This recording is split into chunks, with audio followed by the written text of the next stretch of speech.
Quetta chamber of commerce and industry کے عہدیداروں نے وفاقی بجٹ 2026 اور 27 پر شدید تحفظات کا اظہار کرتے ہوئے اسے غیر عوام دوست قرار دے دیا۔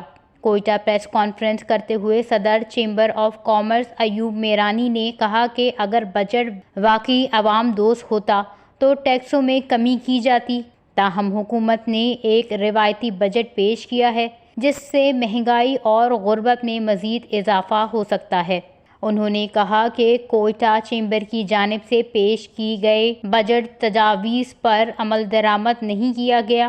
ایوب میرانی نے چمن کراچی شاہراہ کے لیے فنڈز مختص کرنے کا خیر مقدم کیا، تاہم کوئٹہ کراچی دو رویہ سڑک کی تعمیر میں غیر معیاری مٹیریل کے استعمال پر تشویش کا اظہار بھی کیا۔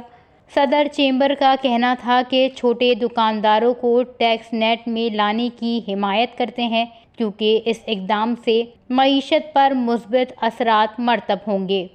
وش نیوز، کوئٹہ، بلوچستان۔